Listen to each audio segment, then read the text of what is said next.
Okay, so folks, here we are. Our 24/2 request for application webinar. The agenda here today is going to do a little review of, obviously, review our program, speak specifically to the three types of applications, and then we're going to open it up for questions. Ask that you please mute your mics and hold. If you do have questions, put them in the chat box. So first, in terms of the introductions, for those of you who have not met me or seen me before, I'm Andy Clenage, the Urban Community Forestry Program Head. With me is Sarah Hollis, who is our Community Forestry Coordinator, and she'll kind of be moderating at the end. She'll be reading off your questions. If you have any issues, reach out to her. I think she's been sending the correspondence to you about all that we're doing here. So let's see, check my notes to kick off. So just a reminder, the RFAs close on the 31st at 5 p.m. Excited to have some significant offerings here for you. As I mentioned, Sarah, too, just so you know, she is brand new to us, coming from the North Carolina Wildlife Federation, where she served in that role. Similarly, as a community forestry coordinator here, she's your first go-to.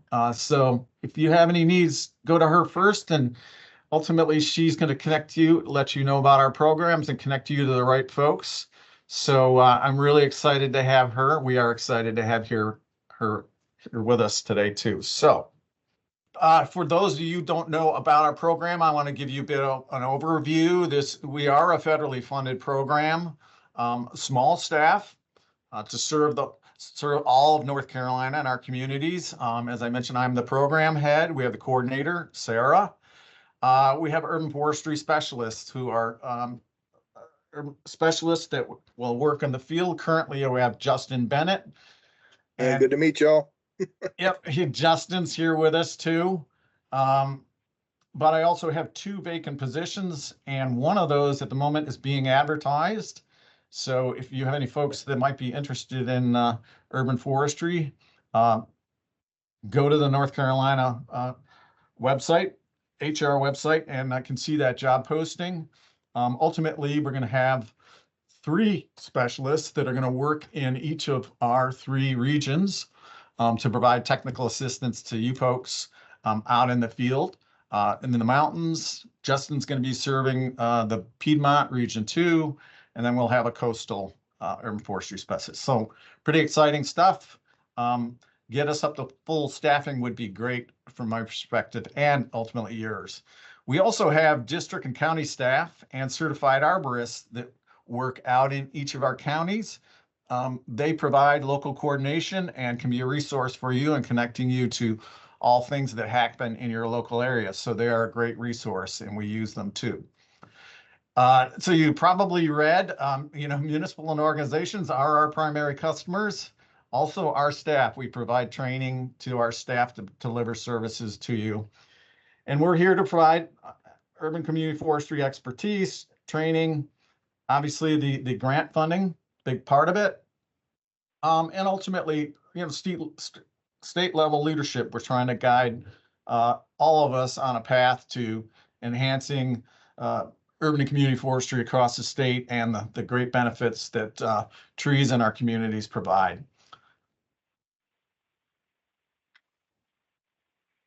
So a little overview on the financial assistance program versus our last RFAs. You're going to see some new enhanced guidance documents and tools to help you and lead you through the planning process. Couple of quick suggestions. Simpler is always better, in my view. Approach your projects, breaking them up if you need to, but limit the number of objectives if that's a challenge. As I say, simpler is always better. As we review applications, technical merit is the primary scoring criteria. And what we are looking for are shovel-ready projects. They are ready to go. We are doing an application process versus what I might call a proposal process. What we want to see is a project that is ready, and we don't versus us looking at your project and then helping you formulate that project and plan. So ultimately, what you're bringing us is a project that's ready to go, and that's what we will measure. Just to let you know, as I note here, our guidance is limited during the application opening. We can help you on completing the application, which program might be best for you to apply for, but planning assistance, we can't give that kind of assistance. The end here, your project, what we are going to be driving to are these 5 elements of a standard planning process: a needs statement, your goal, your objectives. The objectives is how you're going to meet your goal, work plan, how you will meet your objectives, and then obviously the cost to meet. All right. So let's get into a bit of that detail. And I'm going to first drive you to our website, which is where you can find everything you need. And you'll jump to the North Carolina Forest Service webpage, programs and services, Urban and Community Forestry. On the right-hand side, there are quick links. And I'm going to take you to the financial assistance page and get a little bit of overview on the various pages that are here to assist you. This financial assistance page is going to give you overview of all of our program. On the right-hand side, you're going to see each of our RFA offerings. You click these, it's going to take you to the specific offering with details, but also a link to the application, which is digital. Other information that is useful, the funding sources and opportunities gives you an overview of where our funding sources come from, and ultimately each of our RFAs is tied to a particular funding source, and there are requirements for each of these funding sources. So a little bit of information about that. You can read that over. Finally, some detail on the resources and specifications page, some other resources, but specifically financial assistance program. Here is going to be the tools and documents that you're going to need. And we'll get into that a bit, but let's go back and go through each one of these. So our primary objective is to assist municipalities with reaching a level of sustainable urban forest management that really matches their capacity and goals. I'll let you read through all this. This is accomplished through meeting measures that we use to measure where a community is on that management scale. The financial assistance program funds, practices, and activities which may help a community move up this ladder, but that does not diminish the value of projects that don't necessarily move a community up that ladder. And here's kind of a statement to that effect. It is important because in the end, these foundational tools allow a community to manage their community in the most effective and efficient way to capture the benefits that our trees provide and enhance the quality of living in our communities. Eligible project objectives, here are the categories. let you read over there. There's more detail important here. Ineligible practices and activities, research projects are not. Any construction activities are not eligible. Equipment in excess of $5,000. Shrubs can be a part of your planting project if you're doing planting, but it primarily needs to be trees. So just keep that in mind. Any expenses that are not that have occurred outside the time limits of a contract that we'll put together.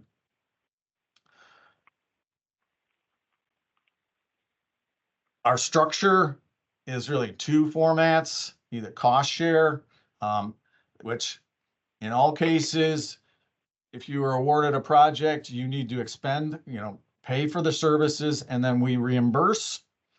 On a cost share strategy, depending on what the cost share is, 50-50. Obviously, we're going to pay 50, you will pay 50. Or in some cases, like with IRA and bipartisan infrastructure law funding, we will pay 100% of the cost.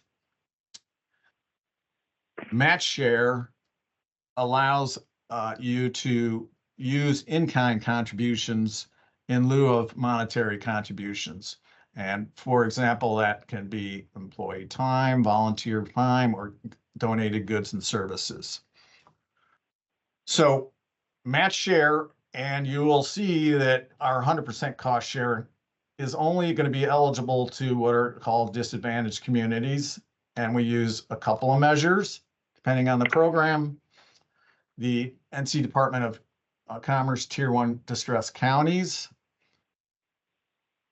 or the Climate and Economic Justice Screening Tool. So if you're not a 501c3, if your project is located in one of these areas, that's going to give you some opportunities. Otherwise, if you're not within one of these, it's going to be a cost share setup. Talked about the funding programs, which I referred to. So our request for applications, how you design your project, we'll get into that. Important note here is that all projects, these are prerequisites. You need a federal ID number, but also a unique identity ID, which is obtained through sam.gov. If you don't have one of these now, then you're not going to be eligible. All projects need to take place within a municipality or tribal lands. Important part, you need to have a project team that is comprised of community citizens. If you're not the municipal government, you need to have a municipal representation on your project team. These folks will be there as simply an advisory capacity. But, if you are not a municipality, a 501c3, or, you are going into a community, we're going into people's front yards, into their communities. So they need to be a part of the process. So critical. You'll need to contact your NC Forest Service County Ranger. This will give you a link to who those are, to let them know that you're inform them that you are applying. All our practices need to adhere, urban forestry practices need to adhere to ANSI A300 and ISA best management practices. So when you're doing work, you need to use those standards. Project contributors that are working in a professional capacity must be adequately credentialed in that task or role. And here is a definition for urban forestry practices, minimum qualifications. Overview on the review and award process. As I pointed, number one is that technical merit, and that I will show you more about how we measure. After that, you can see we then begin to look at whether your project helps that municipality move up the scale. Most of that you don't have a lot of control over, and again, I don't let that diminish what you're planning to do. But okay, Check my notes.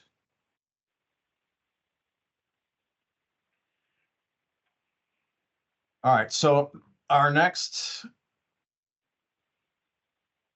big place to go here is the financial assistance banner under the resources and specifications page.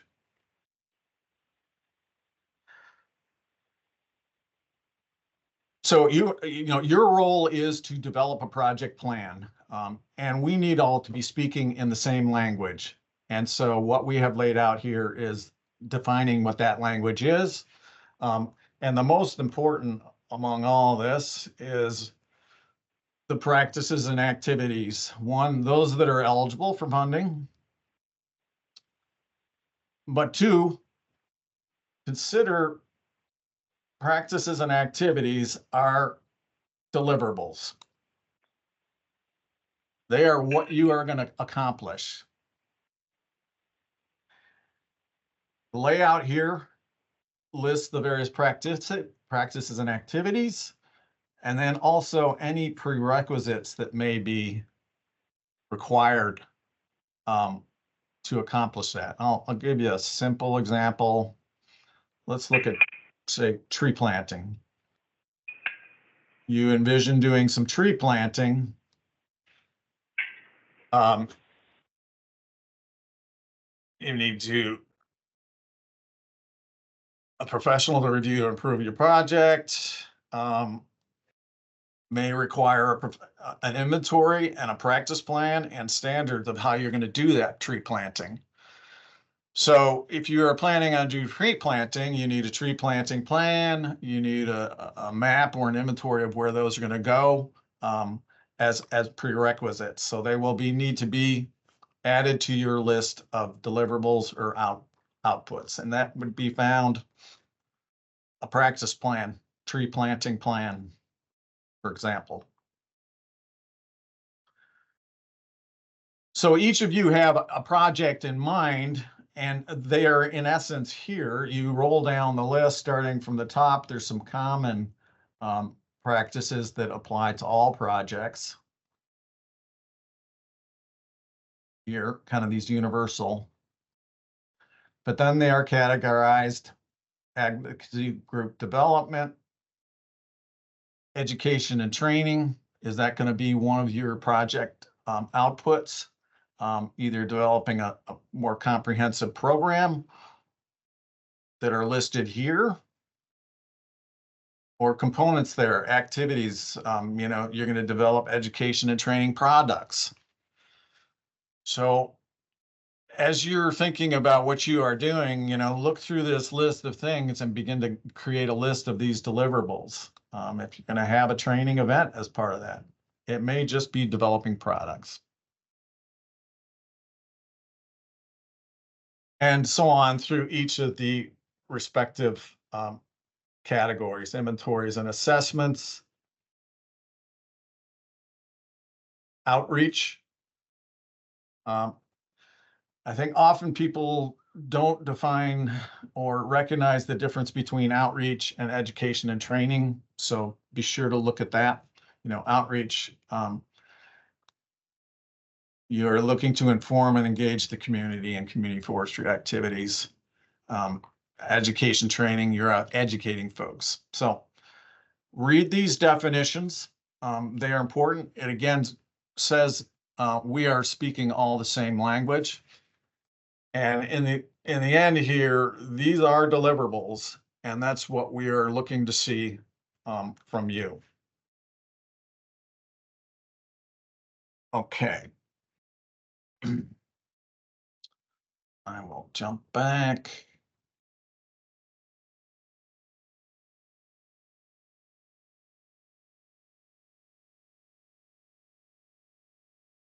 Next, here is the guidance and instructions for developing a project and completing an application. You're going to provide kind of the measures. And as I pointed out, there are 5 key things that we're looking for: needs statement, goal, objectives to achieve the goal, work plan to achieve the objectives, and then a budget. And here gives pretty detailed guidance definitions on each of these, beginning with, why, what is the need? Is the where you start any project, right? This statement establishes those needs and the rationale for the project by clearly identifying a gap or a problem. There are also maybe opportunities that are presented there. So be clear, concise. This is four sentences. We also want you to have done some research. You should back these statements up with either studies, data, trends, published, or some work by you. If you are looking to enhance tree canopy in a neighborhood, at a minimum, we want to see that either something more professionally, like a canopy cover assessment was done, or other tools, like tree equity tool that might identify that an area needs trees. We want to see that kind of data. If you don't have that, it might simply have been you are working a park, or you did a survey yourself and identified a lot of opportunity for planting. So back up your need statement with either data or some on the ground work that you've done.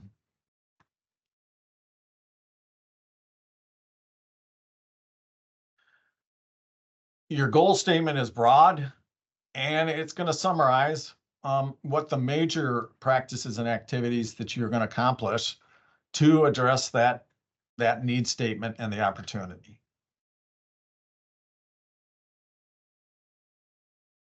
Project objectives are an objective is a statement that summarizes the accomplishment of the project deliverables, the practices and activities, and it also notes the completion of a project milestone. So I have a goal here. My objectives are going to be summary statements that show how we are moving to achieve that goal.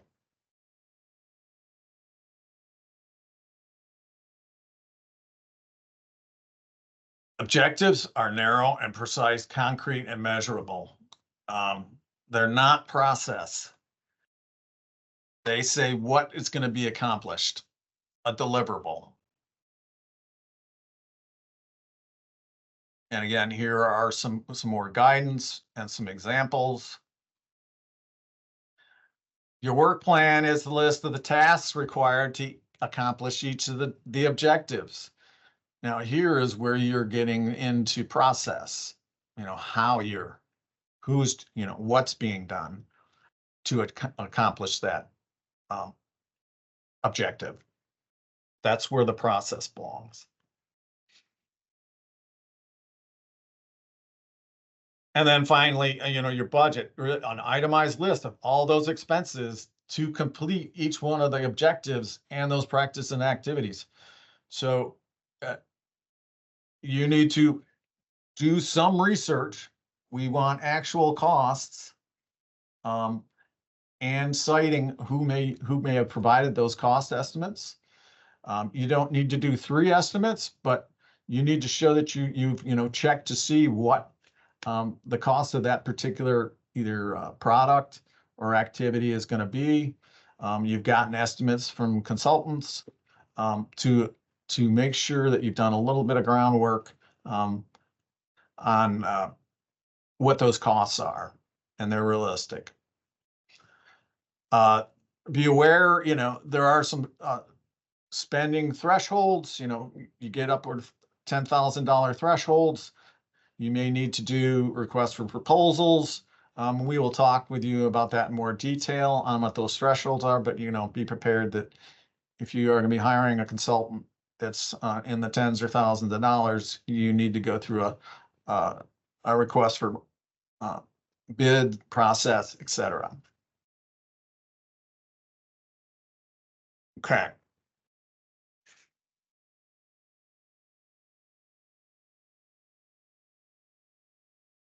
So let's go back. Just close these out.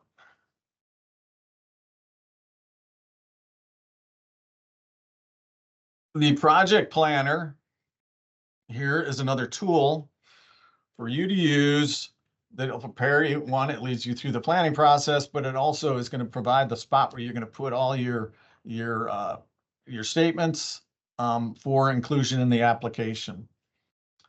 Laying out, write your project needs statement, your goal. We're going to ask you to select the primary practice or activity of that goal, your goal statement, and then each one of your project objectives. You're going to be asked to provide a list of the practices and activities that will be completed from the list, and then your objective statement. So this provides a form for you to use planning, but also, fill this out. And then when you're ready to do your application, you're going to literally be able to cut and paste, and you'll have all your answers. Your project team. Again, these are what you're going to be asked these. Put that here. Partners, supporters, your project duration. And then we will have you do a short narrative. And I do mean short to help us see what your plan is. So a couple approaches. I know people, I'm a bucketer. I am a planner. You can see, we lay out definitions and I'm very structured. I recognize people don't always think in that way. So I think a couple approaches that I suggest for folks is if you're a broader writer kind of style, write out your work narrative as maybe your starting point. The other tool here that helps get you there is this objective building tool.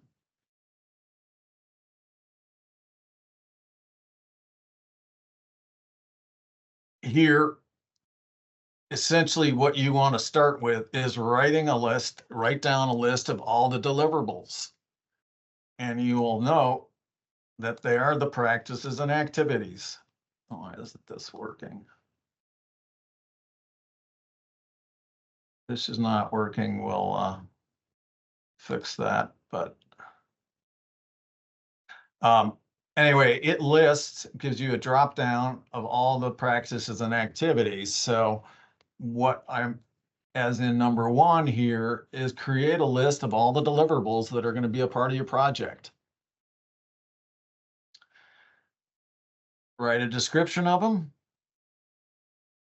And then starting with the first deliverable, practice or activity, number them in the order that they're going to be completed.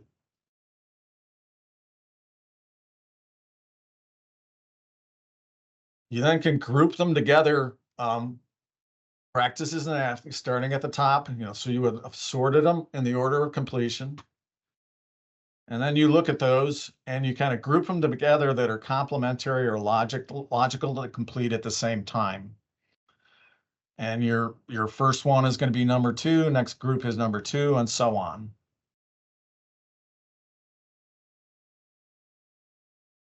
Then ultimately, group number 1 is really going to be an objective. So you write an objective statement that summarizes the accomplishment of those.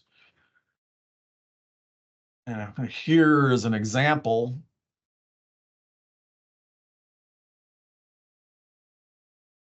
Here was a goal statement for a project.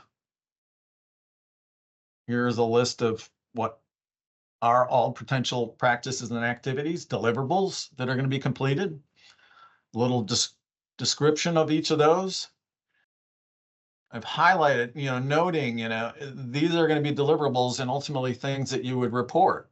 They're a deliverable. So if you're having an outreach event or training or an education event, who attended that event are going to be an outcome that you're going to show.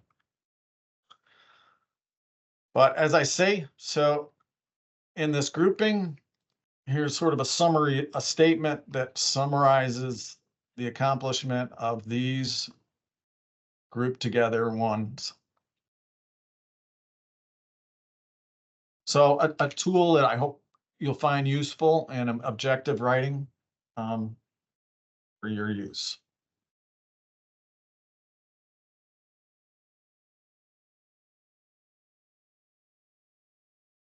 Couple other supporting documents here to highlight. One, the tree planting and maintenance. If your project is under IRA, tree planting and maintenance is eligible on private property. But there are some specific guidelines. You know, you're going to need to have agreements from the landowners, all which is going to need to show up in terms of both deliverables, but also obviously in your project work plan. But here are the requirements related to performing any work on private property. So if you have plans on that, be sure to review that. And we will need to see that as part of your work plan and deliverables. For those who haven't seen, this is a huge opportunity for municipalities, or if you are going to be working on a project, a park or a neighborhood, given the IRA funding funds both tree planting and maintenance. Very rarely do we have funding that will apply to providing tree pruning and tree removal. So take advantage of this because many communities don't have this opportunity. This gives you an outline of all the things that need to happen relative to that. Now, under the application, here's the form for your work plan.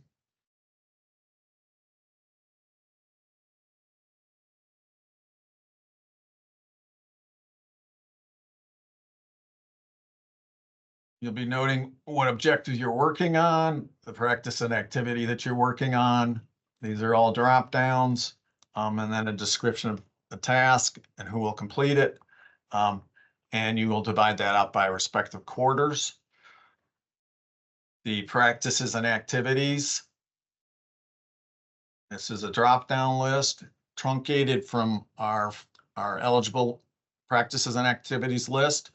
So when you select one of these, be sure to read through these definitions to make sure you're picking the most appropriate practice and activity. So as I say, you know, this doesn't want to work in this environment. You may click enable editing, Andy, and see if that. Oh, see if that's that what I might- did. Yeah. That might Yeah. help. That gets me yeah. all the time. Well, there you go. So it's preformed to help you select those. But as I said, read these definitions over because we want to be speaking the same language. And then on the last tab here, there are some suggested tasks, you know, things that if you are completing an education and training program, here are some things that you should consider that need to be accomplished as a part of that.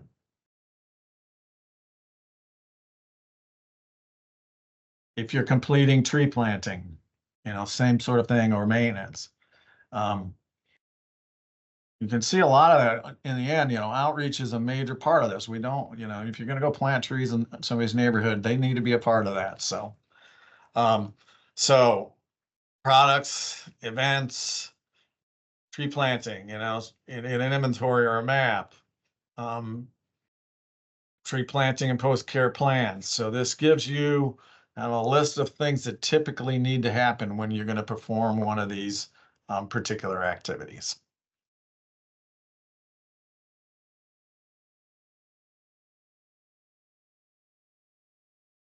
Then depending on which program you're applying for, you're going to be using one of 3 different budget worksheets.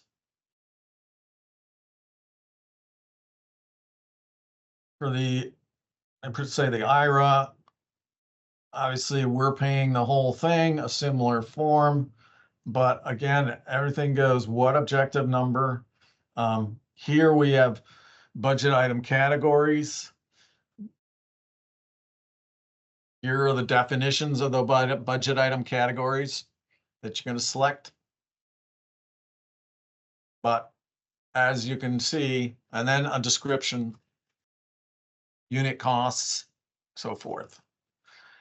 In all of our projects, you are to include at least the $1,500, you know, that's got to be a part of it, that we want an infographic style, either 2 to 4 page, depending on the scope of the project. There's some guidance we have when we get there, excuse me, that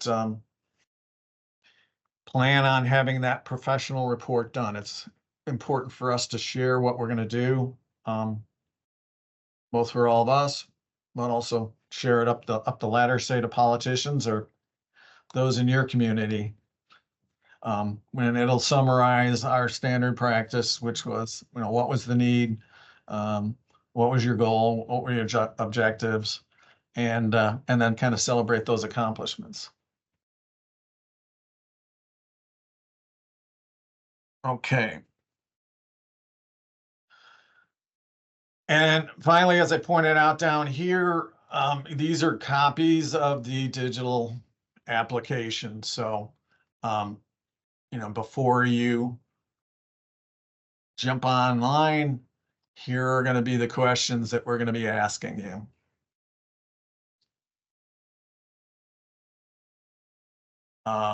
Project, who you are, what type of organization you are, do you have your federal ID and you can entity ID? You know, if you said no, it's going to kick you all to the end.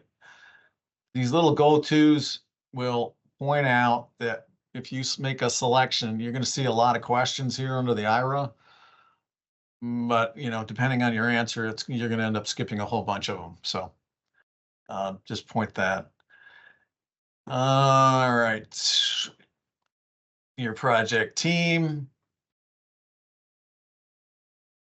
And then you get to the project information. In the case of, I'll speak to this in a second.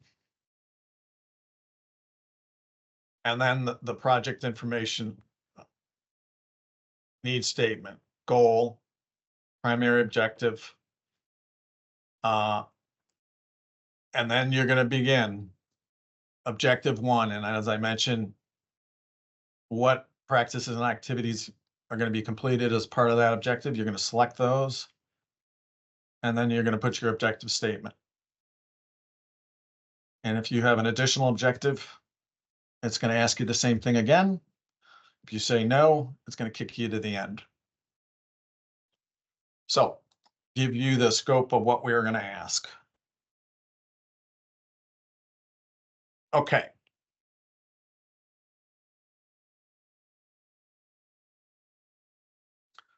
So which should you apply for? Do you plan on? We can give you some guidance, but if you have any questions in your mind, but let's start with the Inflation Reduction Act. The number one thing here is that clicking this link, projects must be located within a disadvantaged census tract. So I just kind of sorting the city of Hickory. Zone in here, not all of Hickory has disadvantaged, but these great areas are the disadvantaged census tracts. So your project for IRA can only take place within one of these geographic census tracts or the collection of them. Look at Hickory, a portion of their city is in disadvantaged census tracts. We also have a lot of communities that are completely within, say, Roanoke Rapids. So, your project in mind, you already geographically, but if it's in this one of these census tracts, you are eligible for IRA. So this is a good choice for you. But look at that. Take homes here, who are eligible. We have almost $2.4 million for community forestry projects and urban forestry projects each. Project term is 12 months and maximum cost is $300,000. Eligible practices and activities, as I note, the biggie here that you're not going to see elsewhere is this tree maintenance is eligible here. All the details you need. And at the bottom here is how do you get to the application? Okay.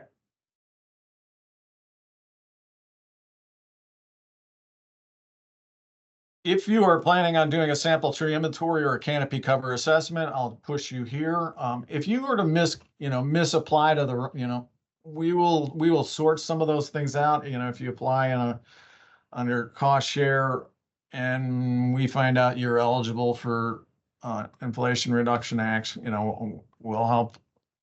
we'll make some of those adjustments. But if you're planning on doing a sample tree inventory or a canopy cover assessment, I'll push you here unless it's in an IRA disadvantaged census tract. Here again, we have in this program $26,000 available for 50-50 cost share and another $30,000 available for 100% cost share.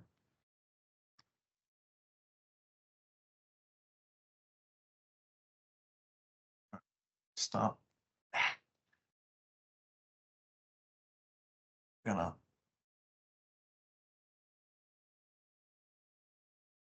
Cost and match share. So if your project is not within an IRA disadvantaged census tract, that would make you eligible for IRA, and that is match cost or match share, our standard program. Practices and activities that are eligible. You'll note some of them are not here. Pre-plant maintenance, for example, is one that's not eligible. Well, we have $100,000 available.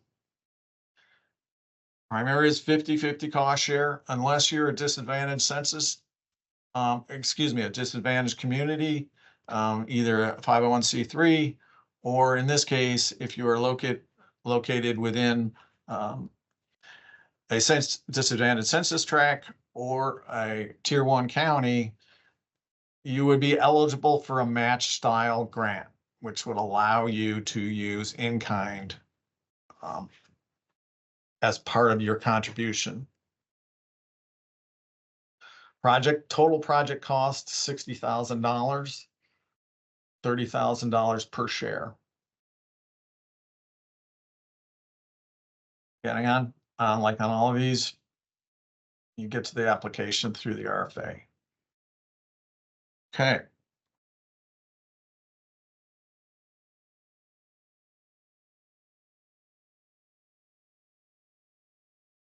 So summarizing, let's just take the time necessary to develop your project. As I say, we want shovel-ready projects. This is not a proposal. If you're not ready, don't apply. This is why we have 2 offerings a year. Next one will be January 1. Simpler is better, always. You need to engage and utilize partners and the community. Review those prerequisites. You need that unique identity ID. Must occur within a municipality or tribal lands. Requires municipal participation if you are not the municipality. Administrative costs. On IRA, you'll see that funds up to 20. We will fund up to 20 on any project, but if you're going up to 20%, you will need to itemize those expenses. You can also choose the 10% de minimis, which means you can get 10% of the project cost for administrative and you won't be required to itemize that expense.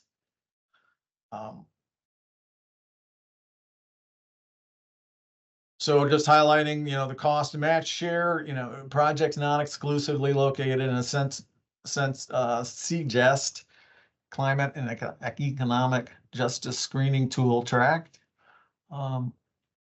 There's a two objective limit.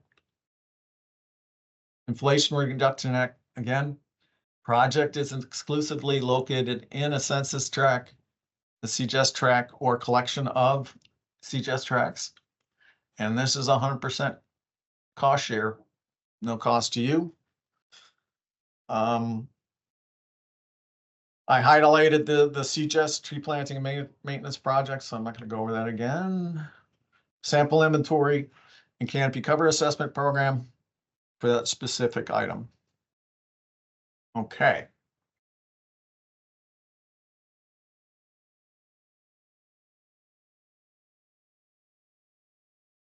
Sarah. So why don't we start with questions? All right, Andy, sounds good. Hannah says, hello, I'm with Audubon, North Carolina. We're looking to apply for an IRA grant. Our idea is to apply for the grant to create an education training program to then be given to landscapers and groundskeepers of small communities within the census tracts that do not have an urban forestry department or staff. The training would teach these employees they have on staff, or the employees that they have on staff, proper tree care and maintenance to hopefully improve their urban forests, and then to reach out and offer this training to communities at no cost to them.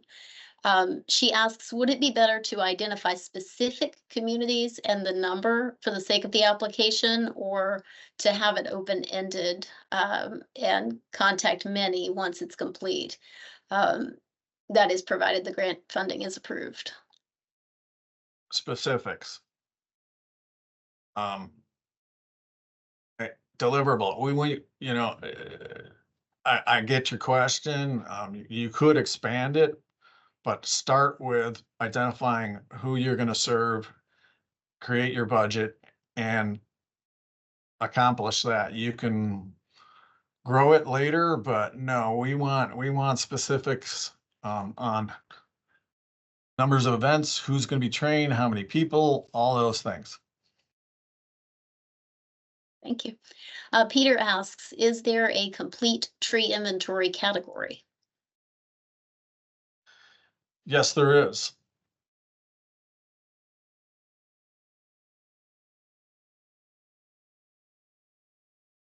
Okay, eligible.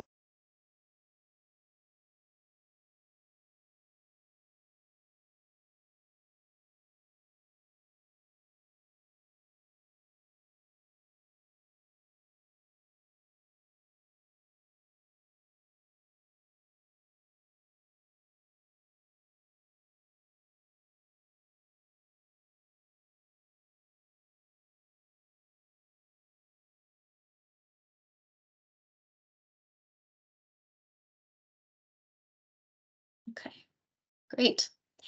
All right.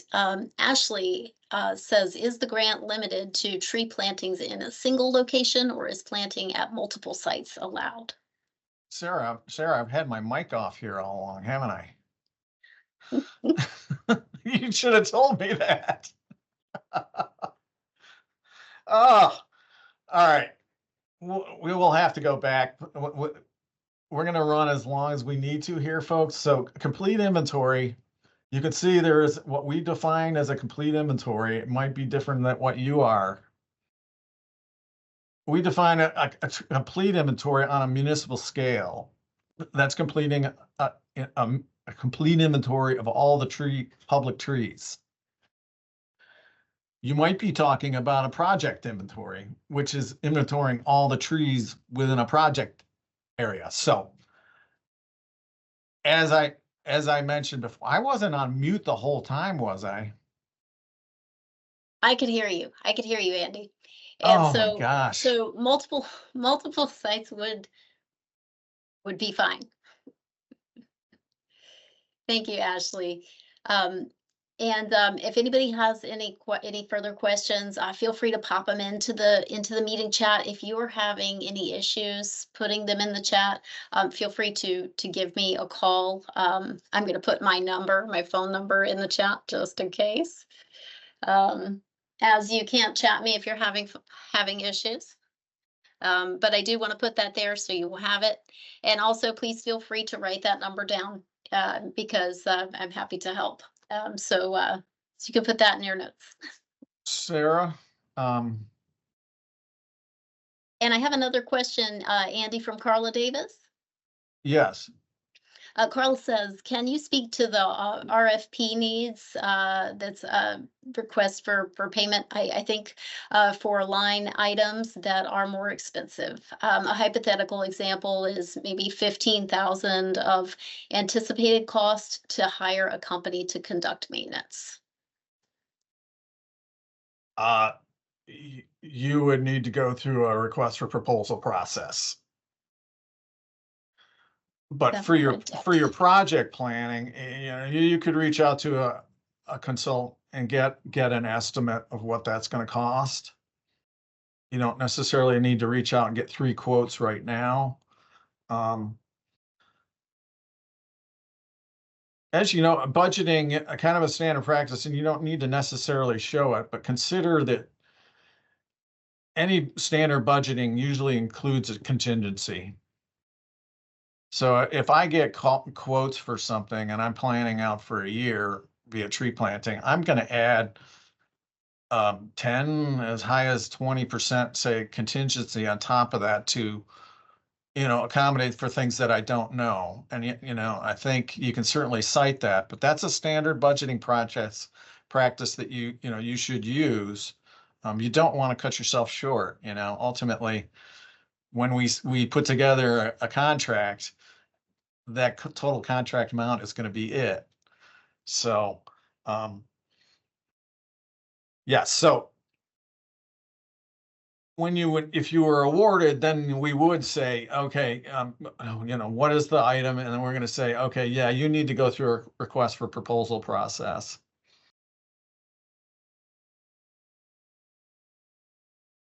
Can you repeat the first question to Sarah? Because if I was muted. Sure. Let's see, Hannah. Hannah says we are looking to apply for an IRA grant to create an educational training Oh, okay, program. the educational programs. Yes. So, yeah, the answer is that we want specifics. So you would need identify the communities you're going to work in, the number of training events you're going to put together, how many people you're going to be training, that level of detail. If you're successful in this, I can pretty much guarantee there's going to be some money still a few years down the road, particularly on the IRA side. But either way, we want something accomplished right away. So, yes, detail. So specific numbers of people and also specific target communities. Yeah. All right, super. All right, let's see what we have here. Chris asks, are we able to include a specific contingency line in our budget worksheet?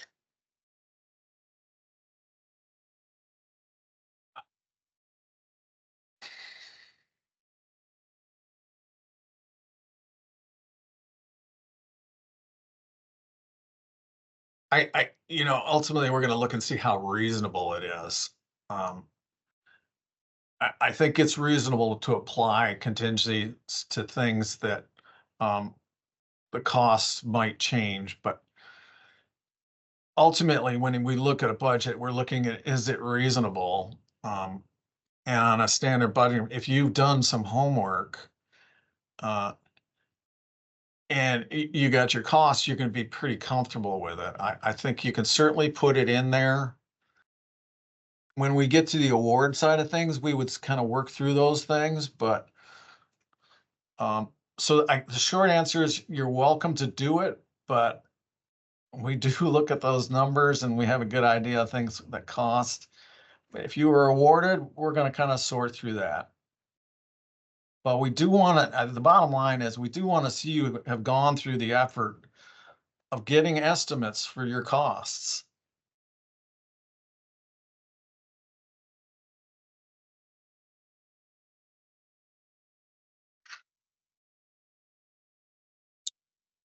Anything else, Sarah? Thank you, Andy.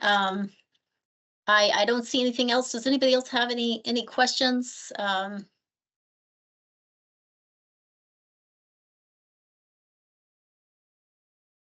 And I cannot see you all, so if you are raising your hand, I can't see you all. So please do say in the chat that you have a question. I have a question to the group. Was I muted for the whole presentation?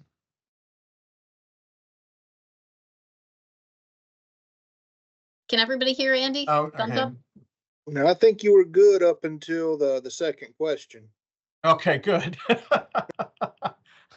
I would have thought somebody would have said. You know, and I never saw your little mic. Okay, everybody says they heard you fine. It seemed to be just very brief. Okay, good.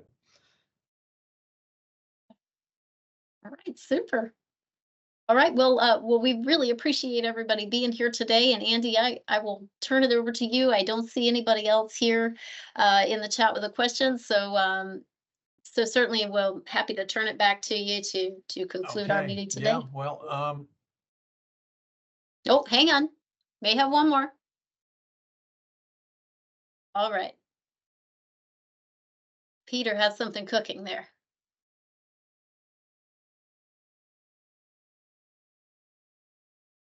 All right, Peter wants to know if you found an arborist yet. are you, I'm gonna assume you're referring to hiring a urban forestry specialist? Peter, you can go ahead and. I think he's asking about if we have about a contracting with someone to provide tree canopy covers and partial or sample inventories. That's it. Oh, okay. We have not. I hope to have that together in the next 3 months, but what we are gonna suggest that if you're applying for that, that you go ahead and get quotes, and you can either wait for us to get that contract together or do the work through a consulting firm in the interim. So on that program side, we're dedicating money to do that work. Ultimately, we want to have the program that we had before, but we don't at the moment.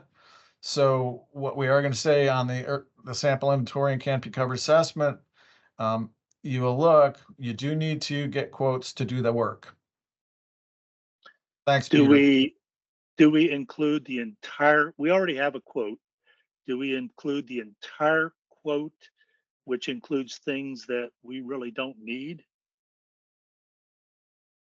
No. Okay. Yeah, It's tough for us just to know what we do need at this point, to satisfy your need for specificity of the budget. I think ultimately, you got a quote, you can use that, and you could put the whole thing there. If it's for a canopy cover assessment, what is it for, Peter? A complete inventory assessment of our municipality. Okay. So put the whole cost there. Okay. Thank you. And well, when we get to the award side, we're going to look at those things and help you make some choices and what's best. If right. Same with everybody, ultimately you've done your homework. That's what we want to see. The thing is ready. We will obviously look at the details and help you. Okay, great. Thank you. Thank you, Peter and Justin. Peter, Peter, the only thing to note is that complete inventories, are you in an IRA? We are a CGS disadvantaged area. Okay, all right, good. I was going to point out otherwise, standard for complete inventories, we don't, if you're not a managing community, we wouldn't normally award it, because that doesn't mean you don't have the capacity to manage. But with CGEST, and you may have been talking to Justin, I don't know. Okay, all right, you got it. But for the sake of other folks, when you look at a complete inventory, you're going to see a prerequisite that it's for managing communities only. What I will say, and that's, you look at that tree maintenance and planting CGEST project, this opportunity of 100% funding is just something we can't let that go. So what we are saying is that let's pay to get a complete inventory done and get all your tree maintenance done that you would otherwise have that opportunity to do. And that could be across, as Peter's describing, his whole community, or even a portion on those communities that aren't covered by a complete. This is an unprecedented opportunity to get tree maintenance. I was a city forester, and it's always hard to find money to do tree maintenance. And that can have a big impact. Pruning those trees is going to prolong the life of those trees. So just be That's aware what if we you, need. yeah, absolutely. That's true of everybody. Thank you. You bet. Any other questions? People can feel free to jump on mic if you'd like. I wondered how to identify the completion of goals during a quarter, which it will depend on when the grant might be awarded. So how do we plan for that? So on all of the RFAs, it says plan for a start of January 1. Thank you. And in all of them, we're looking at an October award contract date. We are getting better at this. If I get more staff, we may be able to turn it around quicker. And if you're prepared, we might start earlier. But for your planning process, plan on starting July 1 for all these. January 1. Excuse me, January 1. Thank you. Thank you, Kay.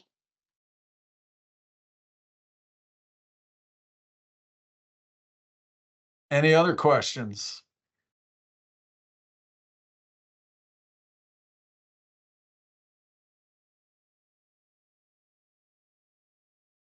Okay, well, thank you for joining us. Don't hesitate to reach out.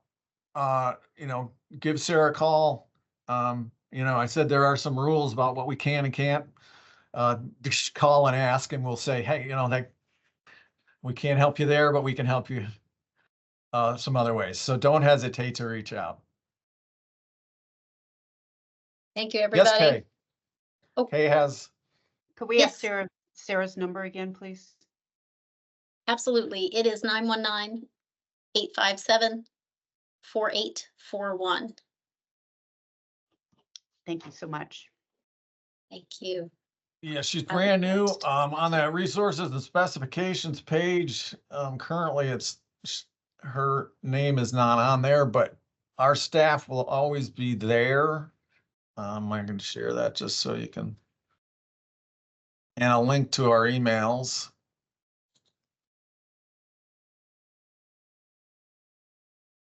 as I drive home again. So this resource and specifications page.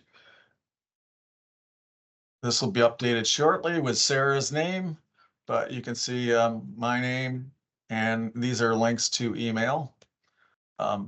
As we get more staff, they're going to be showing here, but again, lots of resources here too. There are specifications for completing inventories that are use, tree planting and supply contracts, things like that. So there are some resources available to help you do your project work, and more being loaded as they are available.